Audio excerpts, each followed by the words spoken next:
नमस्कार साथियों, स्वागत है आप सभी का अंकित इंस्पायर्स इंडिया पर। मैं हूं अंकित अवस्थी। आप हैं मेरे साथ में अपने पड़ोसी मुल्क बांग्लादेश से जुड़ी एक जानकारी के साथ, और जानकारी में इस बार राजनीति एक स्तर ऊपर तक पहुंच गई है। चच्चा अपनी सीट बचाने के लिए एक ऐसा दाव खेल दिए हैं जिसके चलते भारत भी शायद चुप हो जाए। इस तरह का दाव जिससे कि बांग्लादेश में रह रहे अल्पसंख्यक हिंदू भी चुप हो जाएं। यानी कि आज इन्होंने एक ऐसा दाव चला है जिससे अब ये राजनीति के भी मजे हुए कलाकार कंसीडर किए जा सकते हैं। जी हां, हम चर्चा कर रहे हैं हमारे पड़ोसी मुल्क पूर्व में बसे बांग्लादेश की, जिसका निर्माण कभी पाकिस्तान से टूटकर सन 1971 में हुआ था। आज की कहानी उसी 1971 से ही आगे बढ़ते हुए है, क्योंकि जब पाकिस्तान के दो अंग पूर्वी बंगाल और पश्चिमी बंगाल हुआ करते थे, पूर्वी पाकिस्तान और पश्चिमी पाकिस्तान हुआ करते थे, तब पूर्वी पाकिस्तान को अलग करवाने में जिस व्यक्ति ने महती भूमिका निभाई थी, उनका नाम था शेख मुजीबुर रहमान, जो कि वर्तमान में शेख हसीना, जो बांग्लादेश की प्रधानमंत्री रही, उनके पिताजी थे। शेख हसीना के पिताजी शेख मुजीबुर रहमान ने कभी पूर्वी पाकिस्तान को बांग्लादेश बनाने में जो योगदान दिया था, उसी के चलते उन्हें बांग्लादेश का राष्ट्रपिता, बंग बंधु माना जाता था, फादर ऑफ नेशन माना जाता था। शेख मुजीबुर रहमान की इसी के चलते तस्वीर नोटों पर छपी थी। फिलहाल के लिए इन्होंने एक ऐसा दाव चल दिया है जिससे उस नोट पर से उनकी तस्वीर भी हट गई है, और भारत जैसे देश को उस पर प्रतिक्रिया देने से भी संभवतया चुप करा दिया गया है। अब आप पूछेंगे ऐसा क्या हुआ है, तो हालांकि हमने शुरुआत के थंबनेल में ही इस बात को बता दिया है, लेकिन अब इनकी राजनीति एक स्तर ऊपर तक पहुंच गई है।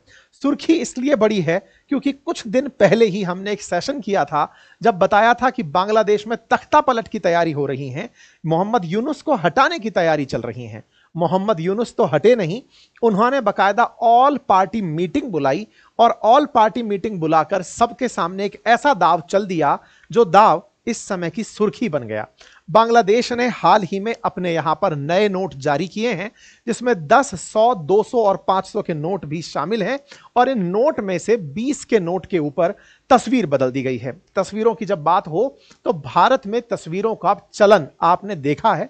भारत के नोट पर महात्मा गांधी की तस्वीरें आपने देखी हैं। ऐसे ही बांग्लादेश, जो कि भारत की होड़ा होड़ ही एक डेमोक्रेटिक कंट्री बनने की चाह रखता था, उसने शेख मुजीबुर रहमान की तस्वीरों को देखा था। लेकिन जिस तरह से शेख हसीना के खिलाफ बांग्लादेश के अंदर गुस्सा भड़का, और शेख हसीना को भारत की शरण में आने पर या भारत में राहत पाने पर जो भारत के खिलाफ गुस्सा भड़का, उसके चलते बांग्लादेश में एंटी हिंदू राइट्स होने लगे। बांग्लादेश के अंदर हिंदुओं के खिलाफ ऐसी बहुत सी घटनाएं उजागर हुई, जिसका भारत ने कई मंचों पर जिक्र किया और डायरेक्ट भी बांग्लादेश के सामने इस मुद्दे को उठाया। लेकिन बांग्लादेश ने इस बात को सिरे से, शुरुआत से खारिज रखा। बांग्लादेश, जो कि एक इस्लामिक कंट्री है, जिसकी कंट्री के कॉन्स्टिट्यूशन में अपने आप के लिए एक रिलीजन मेंशन है, उस देश ने अब एक दाव चलते हुए अपने नोटों पर, जिसमें शुरुआती नोट 1000, 50 और 20 के नोट हैं, जिसमें उनके करेंसी को टका कहा जाता है, उनमें से इन 20 के नोट पर इन्होंने मंदिर की तस्वीर लगा दी है। साथ ही साथ शेख मुजीबुर रहमान की तस्वीरों को पूरी तरह हटा दिया है। 1000, 50, 20 इसके नोट जारी हो चुके हैं। 500, 200, 100 और 10 के नोट भविष्य में जारी किए जाएंगे। इसमें ध्यान रखा जा रहा है कि अब इन नोटों पर किसी की तस्वीर नहीं होगी। यह खबर आप यहां पर इस ट्वीट के माध्यम से जान सकते हैं। यह 2 तारीख का ट्वीट है, आज दोपहर का ट्वीट है, जिसमें बांग्लादेश बैंक गवर्नर डॉक्टर एहसान एच मंसूर ने फाइनेंशियल एडवाइजर सहालुद्दीन अहमद के साथ मिलकर के इस बात को पेश किया, और ये 3 नोट इनके सामने ला करके रखे, जिसमें 1000, 50 और 20 के नोट शामिल हैं।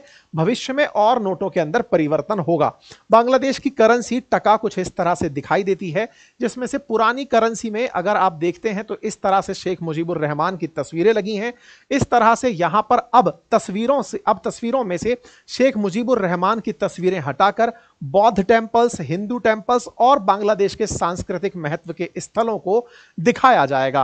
पहले तस्वीरें बांग्लादेश के नोट में कुछ इस तरह से विजिबल होती थी, इस तरह से शेख मुजीबुर रहमान को दिखाया जाता था, लेकिन अब शेख मुजीबुर रहमान नहीं दिखाए जाएंगे।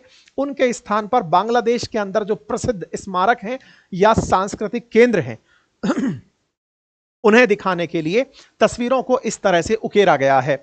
जैसी एक तस्वीर आपके सामने यहां स्पेसिमेन नोट में है, यहां पर जो ये 20 का नोट आपके सामने है, क्योंकि आज 1000, 50 और 20 का नोट ही सुर्खी में है, ऐसे में ये जो 20 का नोट है इसके ऊपर एक मंदिर की तस्वीर साफ साफ दिखाई दे रही है। कुल मिलाकर शेख मुजीबुर रहमान भी हटा दिए और भारत के गुस्से से भी बच गए। भारत के अंदर अगर कोई प्रतिक्रिया आती, भारत बांग्लादेश के अंदर शेख हसीना के समर्थकों को अगर थोड़ा भी इग्नाइट करने का प्रयास करता, तो हिंदू सेंटीमेंट्स को इन्होंने कंट्रोल कर लिया है। खान ने अपनी तरफ से नए नोट जो सेंट्रल बैंक के हेडक्वार्टर से अभी उपलब्ध होंगे उनके बारे में जानकारी दी और साथ में कहा कि जो पुराने नोट हैं वो चलते रहेंगे, पुराने नोट चलते रहेंगे और नए नोट पर धार्मिक ऐतिहासिक चित्र, जैनुल आबेदीन की कला, राष्ट्रीय स्मारक और पर्यावरण और संस्कृति से संबंधित तथ्य उजागर तस्वीरों के माध्यम से होते रहेंगे, ऐसा यहां के गवर्नर के द्वारा बताया गया। इंटरेस्टिंग बात जो हो रही है वो ये है कि भारत का यहां पर जिक्र हो रहा है, जिक्र इस बात का कि दिल्ली अब इस घटना के बाद कंफ्यूज हो जाएगा कि अब बांग्लादेश पर आफ्टर ऑल प्रतिक्रिया क्या देनी है। भारत में अब इस तरह का जिक्र छिड़ने लगा है कि ये लोग कर तो दिए, मंदिर लगा तो दिए, ये चेंज का बांग्लादेश में वेलकम होगा या नहीं, और नंबर दूसरा, अगर ये कर भी दिए तो ये कितने दिन तक इसको चलाएंगे। हो सकता है कि कुछ दिन तक भारत की तरफ से या फिर शेख हसीना के चाहने वालों को अगर भारत कुछ कह करके उकसाता भी तो शायद अब भारत वो करेगा नहीं। 20 के नोट पर आई हुई ये तस्वीर बाद में हो सकता है रोक दी जाए। इसके पीछे का तथ्य यह है क्योंकि इस्लाम में मंदिर पूजा हराम है। ऐसे में क्या ये कंतजिर टेम्पल से बने इस चित्र को या फिर कंतजिर टेम्पल का जो ये चित्र इस नोट पर है इसे बांग्लादेश में उपयोग किया जाएगा, यह पूरी तरह बंधित हो जाएगा, यह आने वाला समय ही बताएगा। फिलहाल के लिए ये जो तस्वीरें हैं इनका हल्का सा जिक्र कर लेते हैं। यहां पर ये जो टेम्पल बनाया गया है नोट के ऊपर, ये टेम्पल असल में बांग्लादेश में स्थित कंतजिर टेम्पल है। इसे कांताजू टेम्पल के नाम से भी जाना जाता है। ये ब्रिक से बना हुआ टेम्पल है। ब्रिक से बने हुए टेम्पल के लिए कांताजू टेम्पल, जिसे कांतानगर के अंदर देखा गया है, कांतानगर टेम्पल के नाम से जाना जाता है। यह बांग्लादेश के दिनाजपुर में स्थित है, हिंदू टेम्पल है, भगवान श्री कृष्ण को समर्पित है। रुक्मिणी और श्री कृष्ण भगवान की यहां पर तस्वीरें लगी हैं, मूर्तियां लगी हैं। इस टेम्पल को कुछ इस तरह से इतिहास में और विकिपीडिया पर प्रदर्शित किया जाता है। रुक्मिणी और कृष्ण भगवान के स्टैचू इस कांताजू टेम्पल के अंदर है। यह ब्रिक से बना हुआ मध्यकालीन भारत का मंदिर है। असल मायने में जिस जगह बांग्लादेश में यह मंदिर है उस जगह पर नदियों का पानी बहुत है, मिट्टी की चिकनाई है और मिट्टी की चिकनाई से ईंट का निर्माण बड़ा आसान होता है। इस वजह से ब्रिक टेम्पल से मतलब ब्रिक से बना हुआ यह टेम्पल काफ़ी ज़्यादा हिस्टोरिकल सिग्निफिकेंस रखता है कि ब्रिक से उस समय पर इतना बड़ा मंदिर बनाया गया था। ठीक है, तो इस तरह से यहाँ पर यह मंदिर है और इस मंदिर की तस्वीर इन्होंने यहाँ पर फिलहाल इस तरह से उकेर दी है। इस मंदिर के अंदर इस तरह से काफ़ी सारी इमेजेस हैं, काफ़ी सारे स्कल्पचर बने हुए हैं, काफ़ी सारी मूर्तियां बनी हुई हैं जिनको इस मंदिर के अंदर दिखाया गया है। नोट के दूसरे पार्ट पर इस दृश्य को उकेरा गया है।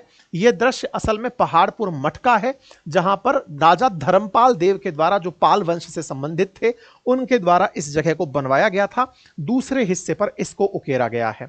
तो यह काम जो मोहम्मद यूनुस ने किया है, फिलहाल इससे क्या समझा जाए?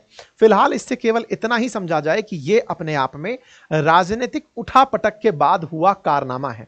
असल में जैसा आप सभी जानते हैं कि शेख हसीना को जब बांग्लादेश से भेजा गया था, यानी कि शेख हसीना के खिलाफ जब अनरेस्ट पनपा था, तब शेख हसीना छोड़ करके बांग्लादेश भारत चली आई थी।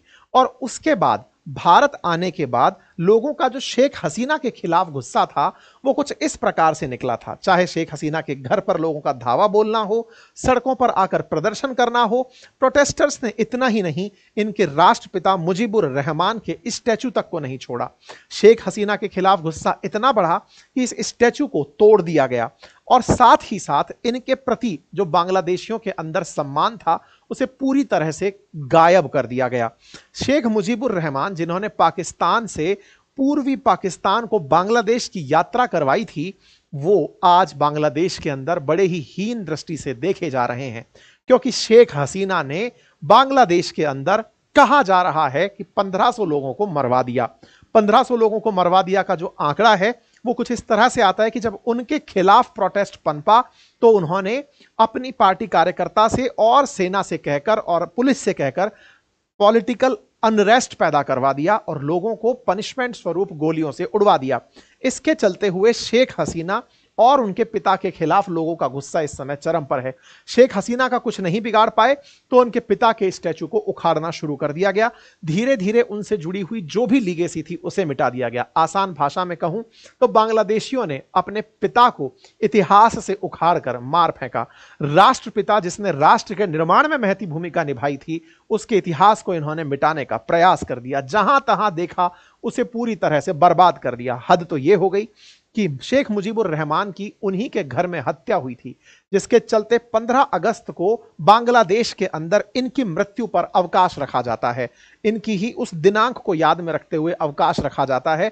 बांग्लादेश में उसे भी रद्द कर दिया गया। 15 अगस्त के दिन सन 1975 में जब इनकी हत्या हुई थी, उस हत्या के बाद से यह दिन अब तक यहां पर याद में मनाया जाता था। उनको उस दिन मरणोपरांत जो याद करने की श्रद्धांजलि है वो दी जाती थी, लेकिन इन्होंने इतिहास से उसे गायब कर दिया।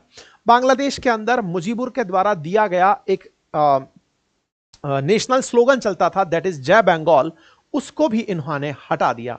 इतना ही नहीं, बांग्लादेश की किताबों में जहां जहां शेख मुजीबुर रहमान की लीगेसी की चर्चा थी, उस किताब के अंदर से उसे मिटा दिया गया। नया इतिहास लिखा गया, किताबों को दोबारा से रीराइट किया गया। बांग्लादेश की आजादी में जो भारत का रोल था, मुक्ति वाहिनी की ट्रेनिंग में जो भारत का कंट्रीब्यूशन था 1971 के अंदर, उसे पूरी तरह से करटेल कर दिया गया। मतलब शेख मुजीबुर रहमान से जुड़ी हुई तमाम प्रकार की निशानियों को मिटाने का जो प्रयास था, उसी कड़ी में अब यह नया काम हो गया है। शेख हसीना जिनके ऊपर मास मर्डर केस चलाने की शुरुआत हुई थी अगस्त 2024 में, उसे और एक कदम तक आगे ले जाया गया। इंटरेस्टिंग वाकया जो यहां पर घटा वो आप सभी को जानना होगा।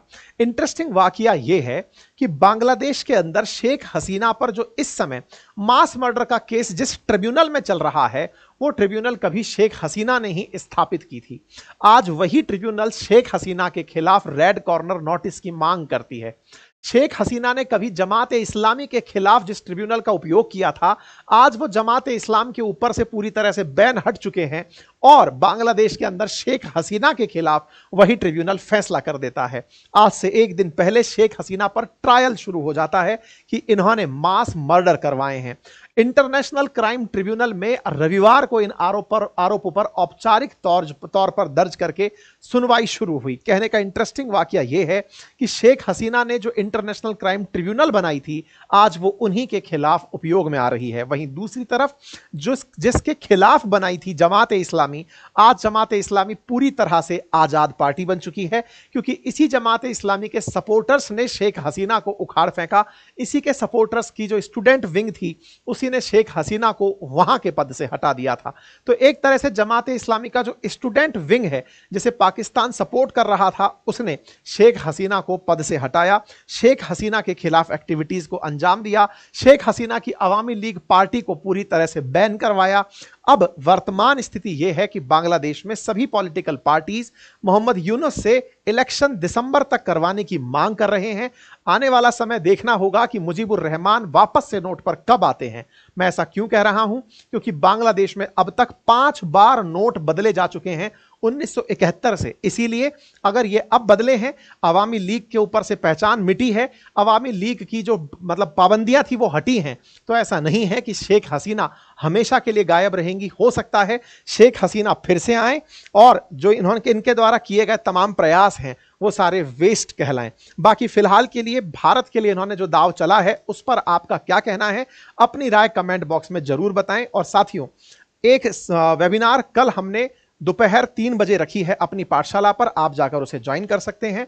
साथ ही साथ हमारे कोर्सेज अपनी पाठशाला और बातें बाजार के एप्लीकेशंस पर उपलब्ध हैं, उन्हें आप ज्वाइन कर सकते हैं। चैनल पर नए हैं तो चैनल को सब्सक्राइब करना बिल्कुल ना भूलें। अपनी राय कमेंट बॉक्स में अवश्य रखें। फिलहाल के लिए इतना ही, धन्यवाद।